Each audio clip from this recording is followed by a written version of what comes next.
26/11 ये तारीख पूरे हिंदुस्तान को कुछ इस तरह याद है कि भूले नहीं भुलाई जा सकती।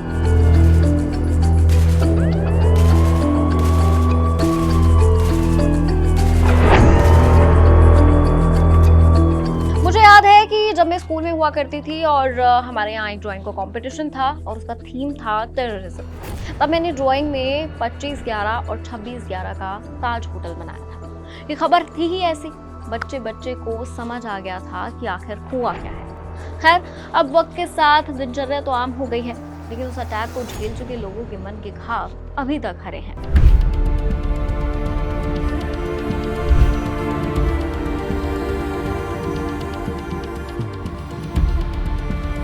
लेकिन एक खबर आई जो शायद मरहम की तरह काम आ जाए। 26/11 मुंबई हमले के आरोपी तहव्वुर राणा को भारत लाने का रास्ता साफ हो गया है। अमेरिकी कोर्ट ने तहव्वुर के भारत एक्स्ट्रेडिशन को मंजूर कर दिया है। अब एनआईए अमेरिकी सरकार से संपर्क की मदद से तहव्वुर को जल्द से जल्द भारत लाएगा। हाय, मेरा नाम है सृष्टि और आप देख रहे हैं एबीपी लाइव। आज इस वीडियो में हम आपको सुनाएंगे पाकिस्तानी कनाडाई तहव्वुर राणा की कहानी, जिसने लश्कर के आतंकवादी डेविड कोलमैन हेडली के साथ मिलकर 26/11 हमले की साजिश रची थी। शुरुआत उसके करंट रिपोर्ट कार्ड से करेंगे और उसके बाद आपको सुनाएंगे उसके आतंकवादी बनने की दास्तान।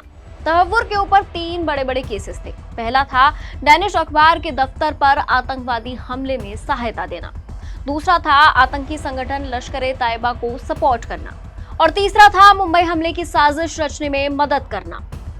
जून 2011 में शिकागो की एक अदालत ने राणा को तीसरे आरोप में बरी कर दिया था, लेकिन पहले और दूसरे आरोप में उसको दोषी करार दिया गया था। साल 2013 में उसे 14 बरस की सजा सुनाई गई। 2020 में वो कोविड पॉजिटिव हो गया, तब उसे जेल से रिहा कर दिया गया। भारत इससे खुश नहीं था।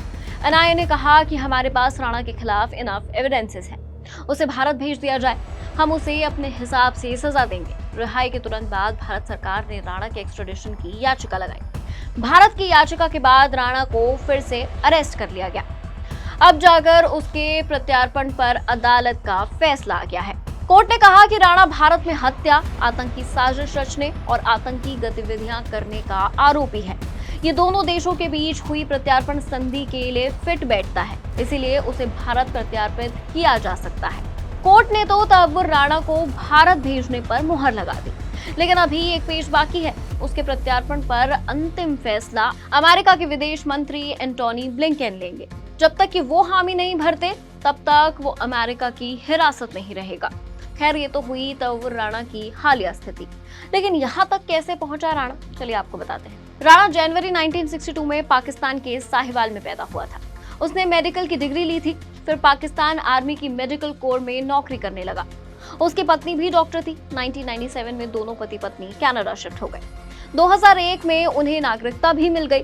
कनाडा में राणा ने बिजनेस शुरू किया। उसका फोकस इमिग्रेशन सर्विस और ट्रैवल एजेंसीज पर था। 2006 में रिचर्ड हेडली ने उसे मुंबई में इमिग्रेशन फर्म शुरू करने की सलाह दी थी। इसी सिलसिले में दोनों कई बार मुंबई आए। जांच एजेंसियों का कहना है कि ये फर्म आतंकी हमलों की रेख का झांसा देने के लिए खोली गई थी। हेडली ने अपनी गवाही में इसकी पुष्टि भी की थी। हेडली ने कहा था कि उसने राणा को पूरे प्लान के बारे में बता दिया था। राणा की सलाह पर ही उसने अपना नाम बदला था। उसने अपनी भारत यात्रा का मकसद बताने में भी हेराफेरी की। ये भारत के वीजा लगवाने के लिए किया गया था। डेविड हेडली 2006 से पहले तक दाऊद गिलानी के नाम से जाना जाता था। उसके पिता सैयद सलीम गिलानी पाकिस्तान के रहने वाले थे। पेशेवर तौर पर ब्रॉडकास्टर थे। दाऊद को मिलिट्री स्कूल भेजा गया, जहां उसके मन में भारत के खिलाफ बीज बोया गया। खैर, इसके बाद पाकिस्तान से लेकर अमेरिका तक दाऊद ने कई बड़े कांड किए।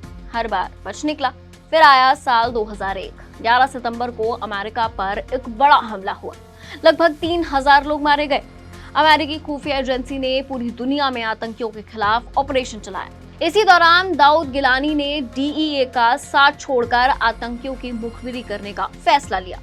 उसने लश्कर-ए-तैयबा में घुसपैठ की, लेकिन बहुत जल्द वो खुद रेडिकलाइज हो चुका था। लश्कर में उसकी मुलाकात साजिद मीर से हुई। 2005 में साजिद मीर ने दाऊद को भारत जाने का ऑफर दिया। तब दाऊद ने अपने बचपन के दोस्त तहव्वुर राणा से संपर्क किया। उसकी सलाह पर उसने अपना नाम बदलकर रिचर्ड कोलमैन हेडली रख लिया। फिर दोनों भारत आ गए। राणा भारत के कई हिस्से घूमा। उन दोनों ने फिल्म मेकर महेश भट्ट के बेटे राहुल भट्ट को फिल्मों में लॉन्च करने का ऑफर भी दिया था। ऐसा कहा जाता है कि हेडली और राहुल भट्ट ने साथ में काफी समय बिताया था। ये दोस्ती तब टूटी जब मुंबई हमला हुआ और उसमें हेडली के शामिल होने की खबर सामने आई। अरेस्ट होने के बाद हेडली के सारे दरवाजे बंद हो चुके थे। तब उसने अमेरिकी सरकार के साथ डील कर ली। इसके एवज में उसने तहव्वुर राणा का नाम लिया। अलग अलग आतंकी हमलों में उसकी भूमिका बताई। उसने राणा के खिलाफ गवाही भी दी। इसी के आधार पर राणा को एक डेनिश अखबार के दफ्तर पर हमले की साजिश रचने का दोषी करार दिया गया। इस अखबार ने 2005 में पैगंबर मोहम्मद पर विवादित कार्टून छापे थे। राणा के वकीलों ने कोर्ट में कहा कि हेडली बहुत बड़ा झूठा है। उसने पूरी उम्र यही काम किया है, इसीलिए उस पर भरोसा नहीं किया जाना चाहिए। लेकिन कोर्ट ने दलीलों को खारिज कर दिया। डेविड हेडली को 2013 में 35 साल की जेल की सजा सुना दी गई। सरकार उसे भी भारत लाने की कोशिश कर रही है। तो ये कहानी थी आतंकवादी तहव्वुर राणा और डेविड हेडली की। फिलहाल इस वीडियो में इतना ही, लेकिन इसके बारे में आप क्या सोचते हैं कमेंट सेक्शन में शेयर कीजिए। देखते रहिए एबीपी लाइव।